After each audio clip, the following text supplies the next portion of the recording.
Welcome back to the Ben Barrack Show, News Radio 1400 KTEM. Remember, it's Barrack, it's not Barack. And did you hear that? I mean, you know, if, we got to move on. Which is what we're going to do right now. We're going to move on to this press release from Ted Cruz. I like this one. That might take his C+ with Jay Leno up to a B- again. Does Ted Cruz support rewarding Egypt? What? This should be interesting. There's a press release here that was released on November 9th from Cruz's office that calls for it. He's introducing legislation for the State Department to offer a reward of up to $5 million for information about the Benghazi attacks. Here's a portion of the press release. U.S. Senator Ted Cruz today introduced legislation to require the Secretary of State to offer a reward of up to $5 million for information on the Benghazi attacks or information that leads to the capture and prosecution of a suspect. Quote, the State Department's Rewards for Justice program exists to help the U.S. identify and apprehend its enemies. But the Obama administration has not used it to pursue the terrorist who attacked our personnel in Benghazi. That's disturbing all by itself, but he continues. This legislation enables the Secretary of State to offer a substantial reward for information leading to the apprehension and prosecution of the suspects who have been identified. Really? All right, so I have a question. If this legislation were to pass, and I would love to hear why, if it's not, why Harry Reid would not even introduce it to the floor. I think I might have one of the answers to that question.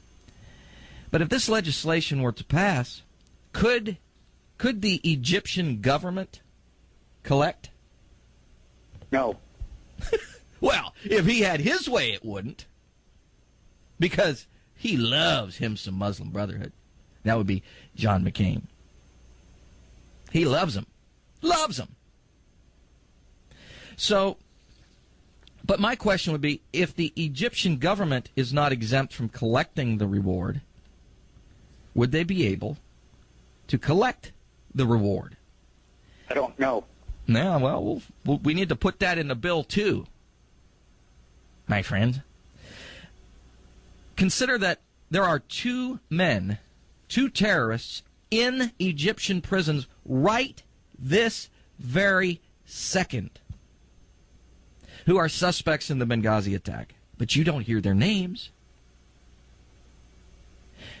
And it's likely part of the reason is because they're connected to Mohammed Morsi, the Muslim Brotherhood in Egypt. Consider that Mohammed Jamal Abdu al-Kashif is sitting in an Egyptian cell right now. He is the founder of the Jamal Network, which is a terrorist entity. The U.S. State Department has identified al-Kashif and his network as terrorist entities. The UN Security Council has identified al-Kashif as a suspect in the Benghazi attack. But he's in Egypt. And you don't know his name because you never hear the media talk about it. There's also a guy who actually leads the Jamal Network who's also in an Egyptian jail right this very second. His name is Tariq Taha Abu al-Azam. He's a leader in the Jamal Network as well. He's in jail too. In fact, he is a lead suspect in the June 6, 2012 bombing at the Special Mission Compound in Benghazi that blew a hole in the wall. Lead suspect. And he is a suspect in the September 11, 2012 attacks on that compound. And, oh, you know what else? He was trained by the U.S. Air Force. That might be why you don't hear about him. But nonetheless, if I'm Egypt, why not call a meeting with Mr. Kerry and say, look, Secretary of State, we have 2 suspects in the Benghazi attack in jail right now. We understand that Mr. Cruz has introduced legislation that would allow us to collect about $10 million. Do you want it? Can you fork that over? I mean, you were paying us billions before to do God knows what when Morsi was running things. But how about if we give you 2 suspects in the Benghazi attack or access to them? Heck, you can have them. Just give us $20 million, and you can have them both. Oh, what could be discovered at that point? Mohammed al-Kashif is tied to Ayman al-Zawahiri, the leader of al-Qaeda. And there are increasing reports that the alleged recordings between Mohammed Morsi and Ayman al-Zawahiri are real, and that there's at least 4 of them. I saw a news report yesterday. This stuff isn't going away. So how about Mr.